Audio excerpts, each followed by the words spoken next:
గత అసెంబ్లీ ఎన్నికల్లో BRS BJP ఒక్కటని ప్రచారం చేసి అధికారంలోకి వచ్చామని ఇప్పుడు పార్లమెంట్ ఎన్నికల్లో ఏ రకంగా అధికారంలోకి రావాలని మంత్రి పొన్నం ప్రభాకర్ ఆలోచిస్తూ ఉన్నారని బీజేపీ రాజన్న సిరిసిల్ల జిల్లా ప్రధాన కార్యదర్శి రెడ్డవేణి గోపి అన్నారు. బీజేపీ పార్టీ అధికారంలోకి వస్తే రిజర్వేషన్లను తొలగిస్తుందని ఒక అంశం తెర మీదకు తెస్తున్నారని ఆయన వ్యాఖ్యల్ని ఖండిస్తున్నామని పేర్కొన్నారు. గురువారం సిరిసిల్లలో మీడియా సమావేశం నిర్వహించారు. ఈ సందర్భంగా ఆయన మీడియాతో మాట్లాడుతూ జిల్లాల తగ్గింపు చేస్తారని ప్రచారం జరుగుతోందని, సిరిసిల్లలో ముఖ్యమంత్రి పర్యటన ఉన్న నేపథ్యంలో రాజన్న సిరిసిల్ల జిల్లా ఉంటుందా ఉండదా అనే క్లారిటీ ఇప్పించాలని కోరారు. రిజర్వేషన్లను తొలగిస్తుంది అని ఒక విషయాన్ని తెర మీదకి తీసుకువస్తున్నారు. మరి ప్రభాకర్ అన్న,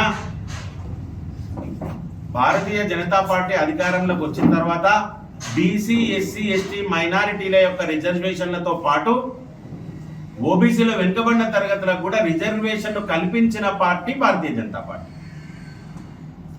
నువ్వేదో అసెంబ్లీ ఎలక్షన్లలో అడ్డమారి గుడ్డి దెబ్బల ప్రభుత్వం ఏర్పాటు చేసినాం, గెలిచినాం కనుక ఈసారి కూడా అన్ని అబద్ధాలు చెప్పి అడ్డిమారి గుడ్డి దెబ్బలో కేంద్రంలో వస్తామని అనుకుంటున్నావేమో.